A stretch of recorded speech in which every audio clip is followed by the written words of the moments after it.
Hi folks, I'm Devok, and welcome to the Artificers Guild, the home of all things Artifact. This is the definitive Artifact survival guide. We'll be covering what to do when you first load in, the different game modes, learning the game, the day 1 meta and how to beat it with just a deck of commons, what cards will cost the most as well as which ones to hold on to and sell later, and finally, what events will be going off around the launch itself. This video is jam-packed full of valuable information to make sure you folks get the most out of Artifact from the very first time you load in. So, buckle up.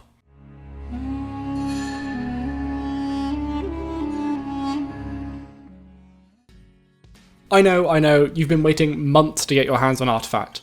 You're excited, and I get it, so was I. But there is a wrong way to start your Artifact career. So, start the game up, and take a deep breath. Personally, as I've already been fortunate enough to play the game, and I'm ridiculously impulsive, I will open up all of my packs straight away, like a little kid at Christmas. But if you can restrain yourself, hold off on this for now, at least until we're certain you don't need packs anywhere else. What you should be doing, straight off the bat, is playing some bots. I know it sounds stupid, you just want to jump straight into the game, but a game of Artifact can be one hell of a headache if you aren't used to the million and one things you need to be looking at all of the time. So get your bearings in the game against some bots. Turn off the turn timer so you can just look around at everything you can do. Heck, you might even lose to the bot. But that's fine, the bots in Artifact are pretty decent, especially on the higher settings. Once you can happily beat the bot, you're ready to go forth and destroy some casuals. Sadly, they seem to have removed the bot difficulty, or at least I'm having trouble finding it since the update, so you can be the judge as to whether or not you absolutely destroyed the current bot, and if so, go hit some casual games. You have figured out which of the starter decks you like, and you've had enough time to get used to some of the little combos available to you in each of those decks, so you can push for your own win condition, or prevent theirs. But there are a lot of ways to play Artifact. With 3 entire sections of game modes, where do you even begin? These 3 sections are Social, Casual, and Expert, with a featured section for events such as the launch one, but we've covered that in a separate video. Casual play is where you have found your bot matches. Here you can pick the decks for both you and the bot, as well as decide if you wish to have a timer on or not. Remember, the FAQ told us that we can give any deck to the bot, so only your deck needs to be made from cards you own. The bot can use any card you wish it to. You can also have you or the bot use one of the event decks, so currently you can choose from any of the Call to Arms featured event decks, some of which are pretty great for beginners to get used to the game. Check out our Call to the Arms event video for more information on those decks. If you're looking to casually be matched against another player with nothing but one match ahead of you, then your regular casual matchmaking queue is next along in the casual menu. Global matchmaking. Pick a deck that you wish to play from your list of saved decks, and after the queue finds a player for you to do battle with, you both sit down to a single game of Artifact with the decks you selected earlier. You can opt to take this a bit further though, and jump into the casual constructed queue. In casual constructed, you will again pick one deck to play, but you're then entered into a gauntlet, where you'll be able to play this one deck against a series of opponents until you've either won 5 games or lost 2, at which point your gauntlet is over. There is no price or prize for this gauntlet, but it is undoubtedly a great place to test your casual decks before you jump into the Expert version. With that said, let's move over to the Expert Play menu. Each of these will cost you a number of tickets, usually 1, which can be bought in sets of 5 for about $5, and you get 5 free with the game itself. The first Expert mode is Expert Constructed. It works in the exact same way as Casual Constructed, only you pay 1 ticket to enter, and at 3 wins you get 1 ticket as a prize. At 4 wins you get 1 ticket and 1 card pack, and at 5 wins you get 1 ticket and 2 card packs. So at just 3 wins you can infinitely play this game mode. We do know from the FAQ that you'll be firstly matched against someone on the same number of wins as you, and then a loose grouping based by MMR, meaning you should play someone around your skill level, so as long as you play well and bring a good deck, 3 wins should be easy. Phantom Draft is the next game mode, and here you will enter a draft style game where you pay your 1 ticket to join, and then build your deck from packs of cards shared between you and a number of other players. For advice on drafting, check out our drafting guide in the Artcraft video. Once your draft is complete, the gauntlet and prizes are the same as Expert Constructed. 3 wins 1 ticket, 4 wins 1 ticket 1 pack, 5 wins 1 ticket 2 packs. Finally, there is Keeper Draft. This will cost you 5 packs and 2 tickets to enter, but the trade-off is that you get to keep the deck you draft. If there are particular cards you need, and they're just way too expensive on the market, this might be the best way to go about getting them. The prizes are also adjusted to make the risk possibly worth the reward. At 3 wins you get 2 tickets and 1 pack, at 4 wins it's 2 tickets and 2 packs, and at 5 wins it's 2 tickets, 3 packs. There will also be no singular best game mode for everyone. It really depends on how you like to play the game. I would recommend staying away from keeper drafts until you're very confident in your abilities though, as you might end up squandering 5 packs and 2 tickets. This is not the end of the game modes though. We still have my favourites left. So without further ado, let's take a look at the social screen. Valve, you are a bunch of geniuses. I've said it before, but I'll say it again. The biggest reason I lose interest in card games is the social aspect. I play alone, I build alone, even in competitive I'm alone. But here we have 1/3 of the game modes dedicated to playing along with friends. Starting with open play, you can let anyone in your friends list challenge you, which is great for people with huge groups of friends from other games. But even better for me at least, is the Steam group option. We have an Artificers Guild Steam group.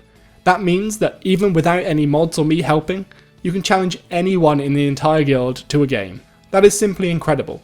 If you want to get involved with these community games, hop into our Discord, the link's in the description. Next up is Challenge a Friend. This is how you can settle personal feuds.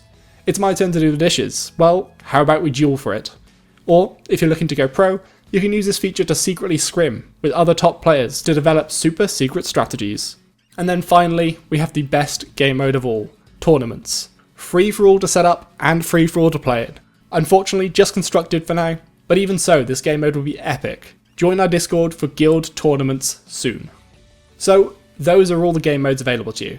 But what if you've completed the tutorial, you've played some bots, and you're still struggling with your casual games? Are the mechanics you're just missing out on? Well, don't fret. I was painfully aware that the tutorial, while pretty awesome, couldn't possibly cover everything you need to know about Artifact. So, we've taken the liberty of running along the tutorial ourselves, while adding all of the little things the game doesn't tell you along the way. Why did that unit not hit the tower in front of it?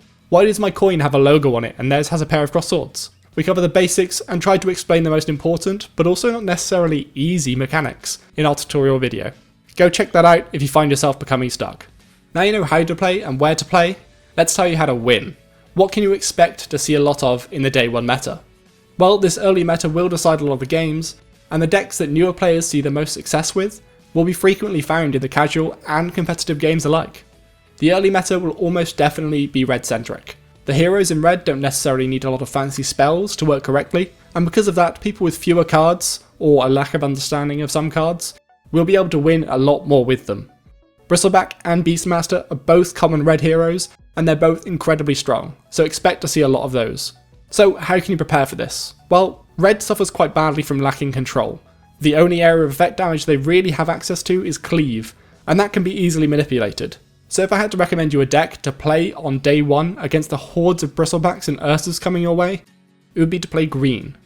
Lycan specifically. He's a super strong green hero that you get for free with the game, not to mention his signature card is a unit, which means you can continue to widen your board with more and more creeps until you just swarm past those infuriating red tanks. Just watch out for the odd blue deck as they might just completely explode all over you.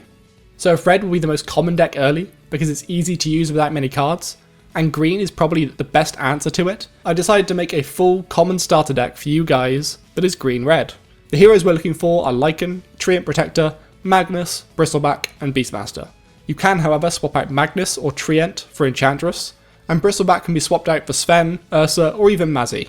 The main deck cards I've selected are mostly just the highest value commons around, but important ones to make sure you score are Bronze Legionnaire, Ramask Blessing, Intimidation, and Thunderhide Pack. The others can be swapped in and out from other cards, and if you manage to get some good green uncommons, you can definitely take out some red cards, notably the 3 new orders, but for now I wanted to make sure I only had commons. As for the items, again these are just the highest value commons I could find. If you manage to get something awesome like a Clazarim Hourglass, you can definitely swap that in for one of the cloaks or plates. It is all well and good having a deck of commons, but we're all going to be opening packs, so what cards will actually be valuable on day 1? Well, I've compiled a list of uncommon and rare cards to look out for, as well as a few to keep in your pocket as they might go up in price eventually. So let's start with that list of good value day 1 cards. The uncommon cards to look out for are Legion Commander, Luna, Mists of Avernus, Stonehall Elite, Keenfolk Turret, Thunderstorm, Demagicking Maul, and Clazarim Hourglass.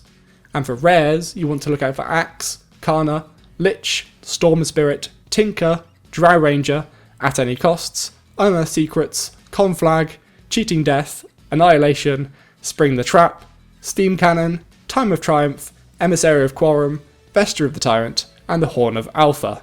Now, that is a long list, and some will be far more sought after than others, but most of these cards are either key to meta decks, or popular in decks that people look to early on in Artifact. Now let's move to the cards that might be worth something later on, as well as a little explanation as to why and when these might become worth a bit more. For uncommon cards, we have Solar Khan.